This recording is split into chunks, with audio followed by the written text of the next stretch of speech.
નમસ્તે મિત્રો. તો આજે આપણે ભગવાન બુદ્ધ દ્વારા કહેલી એક મહત્વની વાત કરીશું કે ઈશ્વર માત્ર એવી સમસ્યાઓ આપે છે જે તમે ઉકેલી શકો, તો તમે તેને અંત સુધી નિહાળજો. ઈશ્વર માણસને કદી ના ઉકેલી શકે એવી સમસ્યા નથી આપતો જે ઉકેલવી એને માટે અત્યંત કઠિન હોય. એ કંઈક એવું છે જે એણે ક્યારેય કર્યું નથી અને કદી કરશે પણ નહીં. જે વ્યક્તિને મથામણ કરવી પડે છે એ કદાય એવું માને, પછી એ સ્ત્રી હોય કે પુરુષ હોય, કે એને પહોંચી શકવાની તેમનામાં શક્તિ નથી, પણ ઈશ્વરની દ્રષ્ટિએ તો તે યોગ્ય કદની જ હોય છે. આ સમજવા માટે કલ્પના કરો કે માણસ એની પીઠ ઉપર ભારે વજનવાળી બેગો ઉપાડે છે.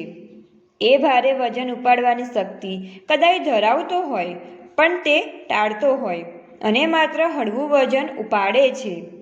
જો એને વધારે વજન આપો તો એ વિચારે છે કે કદાચ એ ફસડાઈ પડશે, પણ થોડા સમય પછી એના ઉપર બીજો ભાર મૂક્યો. એણે માન્યું કે એ ફસડાઈ પડશે, પણ એવું થયું નહીં. ફરી જ્યારે એ ચાલતો હતો, એની પીઠ ઉપર કોઈકે બીજો ભાર મૂક્યો. એ વિચારે છે, ખાતરીપૂર્વક આ વખતે હું ઊભો રહી શકીશ નહીં, છતાં ખરેખર તદ્દન બરોબર હતો. છેવટે પોતે એમ માનતો હતો કે ભારે વજન ઉપાડવા માટે એ અશક્ત છે, પણ હકીકત એ માત્ર આળસુ હતો. એ એને સમજાયું. કામ કરવા માટે પણ આ જ રીત લાગુ પડે છે. કાર્યભાર જ્યારે વધે છે ત્યારે લોકો કદાચ ચિંતા કરે છે અને માને છે કે તેઓ એ કરી શકશે નહીં. જ્યારે તમને લાગે છે કે તમારે હદ સુધી પહોંચી ગયા છો, એ વખતે એ વિચારવું મહત્વનું છે કે તમે ખરેખર કરી શક્યા. એ બધું ઈશ્વર તમારી પાસેથી અપેક્ષા રાખે છે અને એ માને છે કે તમે એ બધું સફળતાપૂર્વક કરી શકવા માટે શક્તિશાળી છો. જ્યારે તમારો વિકાસ થાય છે ત્યારે તમે જોઈ શકો છો કે એકવાર જે બહુ મોટી ઘટના લાગતી હતી અને ઉકેલવી અત્યંત મુશ્કેલ હતી, પણ તે એટલી ચિંતા કરવા માટે યોગ્ય ન હતી. દાખલા તરીકે, જ્યારે કોઈ કંપની એકદમ બેહદ વિકાસના સમયમાંથી પસાર થતી હોય, ત્યારે કર્મચારીઓને કદાચ લાગે કે તેઓ તેની સાથે કદમ મિલાવવા માટે અશક્ત છે, અથવા તો જે પરિવર્તન કર્યું છે તેને જાળવી શકાશે નહીં.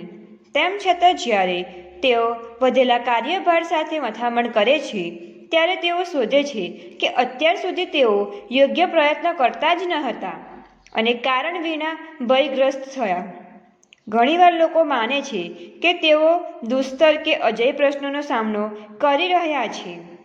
વાસ્તવમાં તો એ માત્ર તેમની કલ્પના જ હોય છે. ઉપરાંત તમને હમણાં એમ લાગે છે અત્યારે તમારી જે સમસ્યા છે તે ઉકેલી શકાય એમ નથી. પછી એકાદ વર્ષ જેટલા સમયગાળા પછી તમે તમારી જાતે જ એ ઉકેલી શકશો. આથી જો એક વર્ષ ભવિષ્યમાં આગળ હો તો તમે શું કરી શકો તે વિશે વિચારો. મને ખાતરી છે કે શબ્દોમાં કહું કે તમે કલ્પના કરો કે ભવિષ્યમાં તમે કેવા હશો, તમારો વિકાસ કેવો થયો હશે, અને પછી આ છબીને વર્તમાનમાં લઈ આવો. જો તમે આમ કરશો તો તમે જાતે જ જોઈ શકશો કે તમે મજબૂત બન્યા છો. હું માનું છું કે આ પ્રયત્ન કરવા જેવો છે. કોઈવાર જ્યારે તમે કોઈ સમસ્યા માટે મથામણ કરતા હોય અને સખત પ્રયત્ન કરતા હોય અને અચાનક એકદમ જ ઉકેલી ગયો હોય અને તમને એની જાણ પણ ન હોય, એવું પણ બને.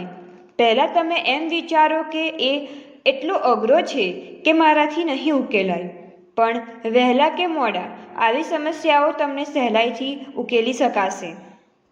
તો અંતમાં એટલું જ કહું છું કે ઈશ્વર તમને એટલી જ સમસ્યાઓ આપશે કે તમે ઉકેલી શકશો. તો તમારે હિંમત હારવી ન જોઈએ. અને આવી વિડીયો જોવા માટે અમારી ચેનલને લાઈક, શેર એન્ડ સબસ્ક્રાઈબ જરૂરથી કરો.